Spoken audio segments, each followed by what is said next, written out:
On today's show, Dereck Lively at the Rising Stars game. How did his team win the championship? Does he own Wemby again? Kind of. What's his mentality going forward? We heard from him today. We'll talk about that and more on today's Locked On Mavs. I'm Luka Doncic, and this is Locked On Mavericks podcast. The Dallas Mavericks are NBA champions. Bang! Bang! It's good! And the Mavericks have won the game! If you don't believe, you shouldn't be here.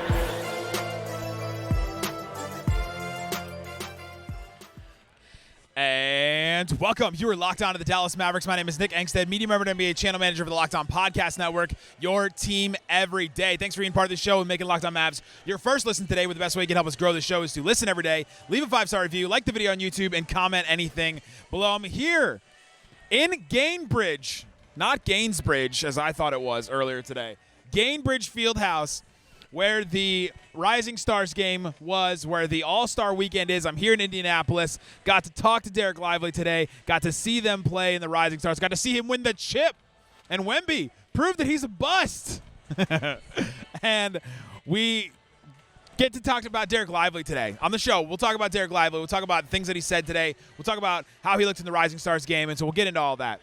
Let's start here.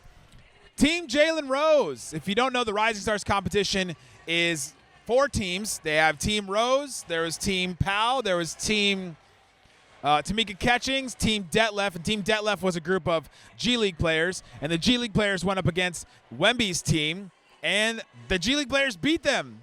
It was kind of wild to watch. It's kind of wild to watch them kind of shut down, and the G League players just put in way more effort than the rookies and sophomores were looking to put in to that game. But Lively's team did win. It was Lively. It was Chet Holmgren. It was Benedict Mathurin won the MVP because he was really trying to ball out here in Indiana. Obviously, this is where his team is. Jalen Williams from OKC. It was Walker Kessler from Utah. Jordan Hawkins from New Orleans. Shaedon Sharpe didn't get to play because of an injury. And Jeremy Sohan from the Spurs. That's who was on Lively's team. Lively didn't start. Now listen, Jalen Rose is not winning Coach of the Year for me. Just burying his most important player on the bench in Dereck Lively. Listen to this, okay? I'm going to convince you. Lively doesn't start the first game. Jalen Rose's team goes down 0-9 to start the game. He inserts Lively. They immediately catch up and take the lead at 17-16. Now tell me if that wasn't completely Lively making the impact. No, but they're playing to a target score, so it wasn't really a timed game. Dereck Lively did make a big impact in both of these games. It was hilarious to kind of watch him. It's this Rising Stars format. It's this everybody good up and down, have some fun, catch some lobs, take some threes. And Dereck Lively, God bless his heart, on defense, as soon as he checks in, he's wearing the black, the Bane Batman mask. He's checking in and he starts calling out defensive assignments. He's respecting the 3 seconds in the key call by going back and forth and making sure he's not standing in the lane for 3 seconds. He's doing all the normal things that he's just conditioned to do as a basketball player. And I'm just laughing at him playing in this exhibition game. It was like one of those things where man, he really does try to play the right way. And he really does try to impact the game in multiple areas and all that. You just see that, and throughout this whole day so far, it hasn't been a weekend yet. I've only been here a day. Throughout this whole day, and he's only been here a day too. Throughout this whole day, you could just tell his mentality and his attitude are just different than other rookies, than other young players, than other players the Mavericks have had in the past. He's just one of those guys that he is vocal. You could hear him in Rising Stars practice. Quote, I'm doing the air quotes if you're listening to me, Rising Stars practice. They really just kind of go through a couple of three-man weave drills, and then they did some shooting things, and then they did, they threw some half-court shots. And Lively's talking the whole time and trying to get guys involved and trying to be friendly with guys. And he's just one of those guys that you hear a lot about how there are certain personalities in the league that attract other players.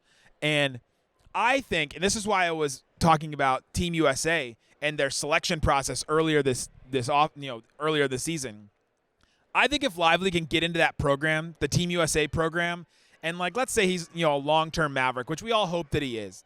I think if Lively gets into that program and he's good enough to eventually make a Team USA, he could be a guy that could really be an attractant personality for other people and for other players to want to come and try and play in Dallas, because I think he's just that kind of guy. He's that kind of, a vocal presence. And I'm not just taking this from the Rising Stars practice, but from everything we've seen about Lively until now, just the type of guy that he is, just the type of leader I think he's 20 years old, and he's setting the tone. He's a great guy to be around and all that. I think that if he can get in that system, this is the atmosphere that those kind of systems are, right? You have some of all the best players in the world, and when you do the Team USA selection process, you start with a bunch of really young players. Walker Kessler's going to be on that selection process. There's a bunch of other guys in there, and so I was hoping that Lively would. He's not going to make it this time around for the selection process to make it to the Paris games, but I think in future years, maybe next year, if there's some kind of FIBA selection process, I would love to see him get into that position to be able to be in that group, because you can just see it. You can see him interacting with everybody. Everybody likes him, all that. So all that being said, Lively, I think, made a big impact in both of these games. The first game, he played just about 7 minutes. Again, these are not timed games necessarily, and so 7 minutes is not like 7 minutes in a 48-minute game. It was a chunk. It was a chunk of minutes. 6 points, 2 rebounds. He was a plus 13, the highest plus minus on the team for counting plus minus in one of these Rising Stars games. I am. And then the quote unquote, the championship game, the final game against the G League team, he had 6 points, an assist, 7 points. He was plus 7 in his, and it was only a 10-minute game, but he played 4 minutes of it. And he had a sequence where he checks into the game. He had a great pass under the rim. He had a pick and roll with Hawkins, got an alley-oop. He was running the floor in transition, got a dunk. And he had a pick and roll, huge dunk to get him up 20-13 at that point. He's just making an impact. He's with the pick and roll was basically kind of unstoppable in this game, because you just don't have organized defenses in these Rising Stars games, which, hey, he was doing what he needed to do. I'm not throwing any shade at him at all. I think that what he made an impact in this game. You could see it, and you could see that it was easy for him. We didn't see him get up any threes. I was hoping we would see him get up some threes in some of these, but none of the bigs really took any threes. They took a lot of threes in warm-ups. I tweeted one of them at Nick Van Exit. You can go check that out. Also on Instagram, at Nick Van Exit. You can follow me on Instagram. I posted a ton of stuff from this first day on Instagram, at Nick Van Exit. And so we saw Dereck Lively in the game. His team wins the 2 games. Good for him. Made an impact, all that. You see it, you see him interacting with guys and all that. But let's talk about his mentality, because I think that we talked to him earlier in the day. We got his media availability and talked to him, heard from him for about 15 minutes or so, and he answered a bunch of different questions on some things. And there's some things that really interested me. First thing, I wanted to ask him who he most wants to see in a weekend like this. All-Star weekends draw celebrities. I'm not sure they're all going to make it here to Indianapolis. It's very snowy. It snowed a lot today. Maybe 2 or 3 inches of snow. There was a lot of snow today. I was not necessarily prepared for it myself, but these things bring celebrities. So who is Dereck Lively wanting to see? And the answer he gave to me was anyone from Jurassic Park. And I said, so if Jeff Goldblum walks through this door, you're going to be ecstatic. And his eyes lit up, and he locked eyes with me and was like, yeah, I would love that. So he's staying consistent. He's staying consistent with the dinosaurs and the Jurassic Park, which is just something I love about him, that he always seems to answer with Jurassic Park. He's not kidding that he really does love that movie, those movies, and love, the lore of all that. And I think that's really funny. But I asked him also about, going forward. There's a lot of excitement around this Mavericks team and about the fit with, Daniel Gafford and PJ Washington. And he said this: they fit in perfectly. They're starting to build chemistry. Coming back from the All-Star break, we're going to be able to get in the gym, get our schemes down, and get our game plans down, and be able to move forward and get some dubs. This team, it seems like they all are really focused on what's forward, focused on what's next, focused on – it seems like they've turned a page, basically. There was a point in the season where they were injured. I mean, this point in the season maybe a week and a half ago, honestly, before this win streak, really, where they were injured and they were just – it felt like they were tired, and they had – Jason Kidd was talking about how they stretched their roster as much as they could. And I think that you have now this Mavericks team that is excited. They're excited about what this situation is. They're excited about PJ and Daniel Gafford getting in, learning the schemes, like Lively even bringing that up. Hey, we get to go back and we get to get our schemes down. We get to, get our game plans down. He's excited about that and excited to fold those guys in. But he already talked about how they fit in perfectly. Starting to build chemistry already with those guys. I love that there's no competition, or Lively could totally be I just want to keep starting, and keep impacting, winning, and doing all that. And he mentioned that he's proud of starting, that he's proud of that's an accomplishment in his career. I think he'll continue to start. But he could be real precious about that. And instead he's not, which again points to the person and the teammate that he is, that he's cool with Daniel Gafford coming in and kind of threatening his spot, like threatening his position on the team kind of. And I think that just says something about him, and I'm fascinated to see how that all plays out because, man, just like you, I'm excited about where this team is going. I did a mailbag for the subtexters today. Subscribe to the subtext. You get text straight to your phone. I send extra content. I do watchback film reviews, and I did a mailbag today where I answer as many questions as I can, write them all down, send them in a document to you so you get all the answers to questions, send it right to your text. So click the link in the description. I was answering a question on the mailbag today. When's the last time you've been this excited about a Mavericks team? Or this optimistic about a Mavericks team? And it has to do with Dereck Lively because you look at this Mavericks team and you look at the last couple of years, and even right before the playoff run 2 years ago, the team looked like they were in a good spot, but they didn't have that second star necessarily. Jalen Brunson was not that guy. He was averaging 16 points a game going into that conference finals run. He had a great run, scored 43, and that was basically his coming out party in that first round against the Jazz. But he was not necessarily that guy. And so you didn't have the security of, okay, you've got a second star, he's signed long-term. And they definitely didn't have a bunch of young guys that you're excited about growing with the team. You had, a Dorian and a Reggie, and you had some vet, Dinwiddie. Like, you had some vets that were ready to win now, just like Luka's ready to win now.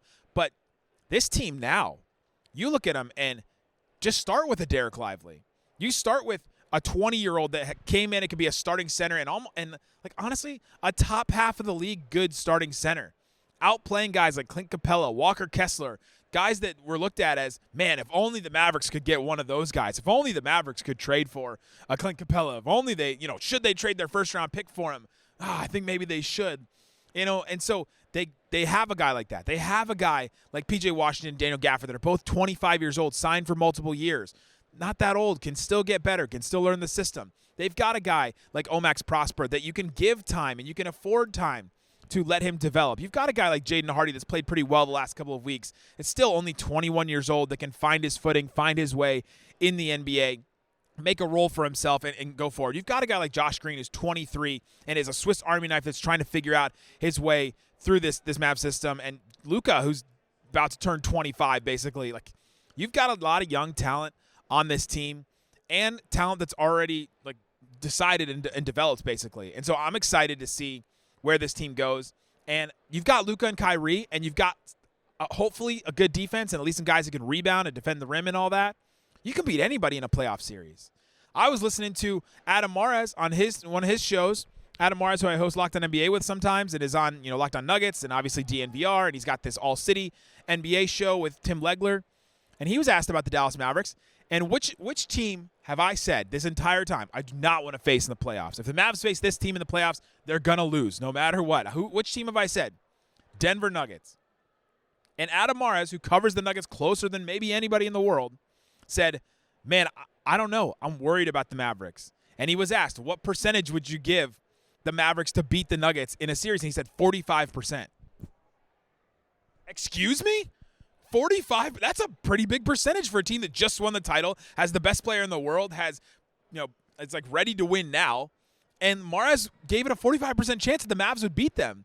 That says something about what the Mavericks have done and what the Mavericks are. And so, of course, I'm going to be excited. And, of course, you should be optimistic about what this team is. They still have flaws. Mares specifically mentioned that, the Mavericks offense, the way that they have these, the pick and roll with the rim threat, like the lob threat duo with Gafford and Lively, and then the all-out bunch of three-point shooters offense, that the Nuggets specifically struggle with that kind of an offense. And so it is going to be matchup dependent. But if he doesn't feel good about that matchup, I don't know, it kind of makes me feel a little bit better about that matchup for the Mavericks. I'm not going to come in and completely change my take and say I think the Mavericks will beat the Nuggets or anything like that. But I think that it's interesting that the Mavericks are starting to be a team that people fear, and it's because of guys like Dereck Lively that have come out and have been so good right away. If Lively was in the same position as Max right now, we would not look at the Mavericks the same way. I don't think so. If he was, if he was what I thought he was going to be coming in, I thought he was going to take some time because he was a raw 19-year-old hadn't played a lot at Duke, that was going to need some time to figure it out in the NBA. And boy, I was glad to be wrong about that because he just came in, was ready to go, is moving forward, and he's so great. Another thing he said at his media day was he was asked about, what he wants to do to develop. So, what's next for Dereck Lively? And he said, I want to get better at being able to just be more effective on the offensive end and being able to be more of an impact. I watched him take a bunch of threes today. His three-point shot looks good. It's one of the reasons why he went from projected around 20th, 25 in the draft to top 10 or top 15 in the draft because his three-point shot really showed. Clutch, his agency that Rich Paul, and LeBron and all that are part of. They post that video where he's hitting 14 corner threes in a row, and that kind of jumped his stock up. Rafael Barlow was one of the first people to see that and just all of a sudden said, man, this guy can shoot. In high school, he had more of a face-up game where he could hit a shot, and I think eventually that three-point shot is going to come around. I watched it today, and it just looks solid. If he got some time and he can, get the confidence behind it and can shoot some of those shots, that could completely change what the Mavericks are. Look at what the Bucks were able to do. Now, the Bucks didn't have nearly as good of an offense as the Mavericks have, but Brook Lopez comes in, he can space the floor and spread it out and all that, and all of a sudden it just completely changes what your team can do.